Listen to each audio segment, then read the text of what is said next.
नमस्कार. आयशाज रसोईमध्ये आपलं खूप खूप मनापासून स्वागत आहे. तर आजची आपली रेसिपी आहे काळ्या पावट्याची उसळ. तर इथं बघा मी काळे पावटे सोलून घेतलेले आहेत. त्याच्या शेंगा लांब असतात अशा, आणि त्यासाठी मी इथं कांदा पण घेतलेला आहे.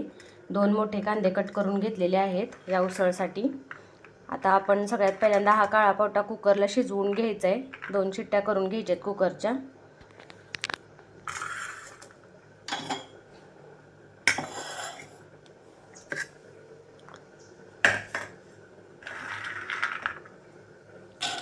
तर इथं मी कुकर घेतलेला आहे बघा. आणि आपल्याला हा काळा पावटा सगळ्यात पहिल्यांदा स्वच्छ धुवून शिजवून घ्यायचा आहे.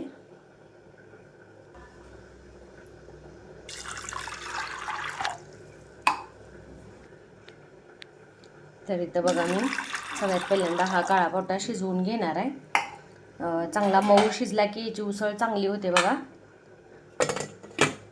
तर कुकरला टोपण लावून सगळ्यात पहिल्यांदा आपण हा काळा पावटा शिजवून घेऊया. तर इथं मी कुकरच्या 2 ते 3 शिट्ट्या करून घेतलेल्या आहेत. आपण बघूया आपला काळा पावटा शिजलाय का ते.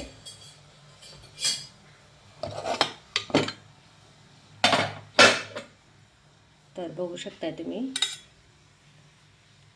हे बघा मस्त असं एकदम पुरणासारखं शिजलंय बघा, अगदी छान. आणि जोपर्यंत पावटा असा शिजत नाही तोपर्यंत उसळ चांगली लागत नाही. तर या पद्धतीने आपल्याला हा पावटा शिजवून घ्यायचा आहे. इथं मी उसळ करण्यासाठी कढई ठेवलेली आहे बघा गॅसवरती, आणि कढईमध्ये तेल पण टाकलेलं आहे. तेल चांगलं आपलं गरम पण झालेलं आहे. तर त्यामध्ये सगळ्यात पहिल्यांदा आपल्याला हा जो कांदा कट करून घेतला आहे तो कांदा टाकायचा बघा. आणि कोणतीही उसळ करत असताना जर कांदा भरपूर वापरला तर उसळ चांगली होते. कांद्याचं प्रमाण जास्त ठेवायचं. हा कांदा आपल्याला लालसर भाजून घ्यायचा आहे, मऊ होईपर्यंत. जास्त पण भाजायचं नाही.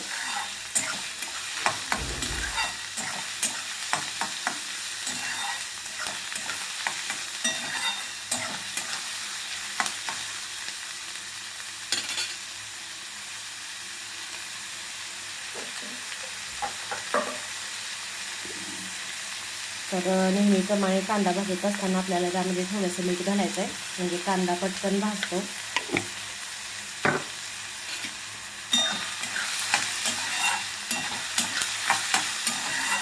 एकदम साधी सिंपल गावरान पद्धतीची भाजी आहे.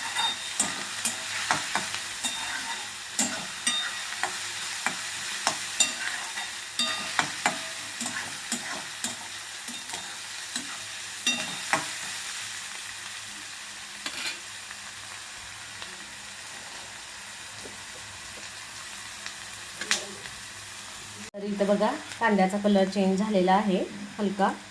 आणि त्यामध्ये आता आपल्याला सगळ्यात पहिल्यांदा हळदपूड घालायचे. पाव चमचा हळदपूड घातलेली आहे मी. मिक्स करून घ्यायचं आहे व्यवस्थित. काळ्या पावट्याची उसळ खूप छान लागते.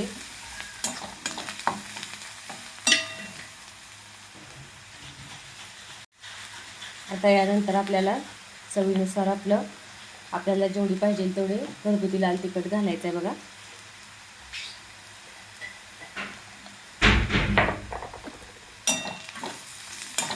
तर यामध्ये मी 1 चमचा घरगुती लाल तिखट घातलेला आहे.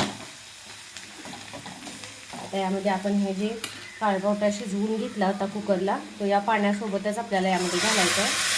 त्याचा कलर खूप छान येतो बघा.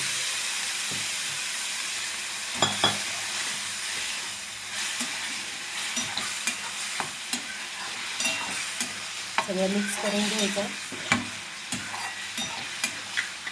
तर आपण कांदा भाजत असताना मीठ घातलं होतं, तर टेस्ट करून मीठ घालायचं आहे.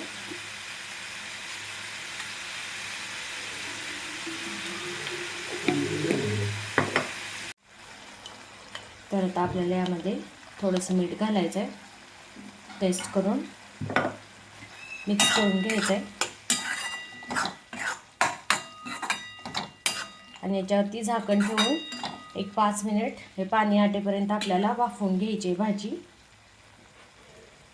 तर आता याच्यावरती मी असं प्लेट झाकून 5 मिनिट वाफवून घेते.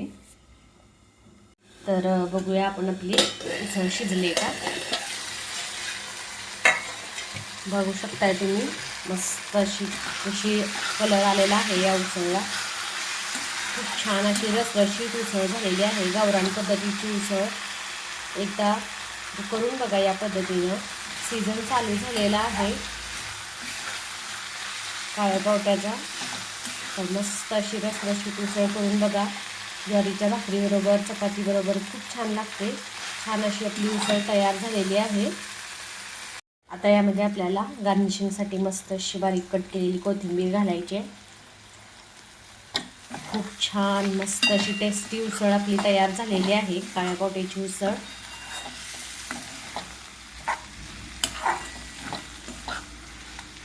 माझ्या मुलाला तर खूप आवडते बघा.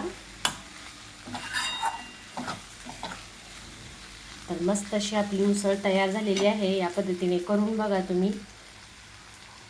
तर आता आपल्याला गॅस बंद करून घ्यायचे. तर तयार आहे आपली काळ्या पावट्याची उसळ. मस्त अशी रसरशीत उसळ तयार झालेली आहे. तुम्ही पण या पद्धतीनं करून बघा.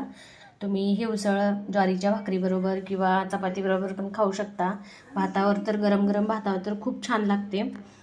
तर तुम्हाला माझी ही रेसिपी आवडली असेल तर नक्की ट्राय करून बघा.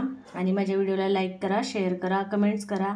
आणि माझ्या यूट्यूब चॅनलला सबस्क्राईब केले नसेल तर नक्की सबस्क्राईब करा. सोबतच बेल आयकॉनवरती प्रेस करा, म्हणजे माझ्या नवनवीन रेसिपीज आणि नवनवीन व्हिडिओज तुम्हाला पाहायला मिळतील. थँक्यू.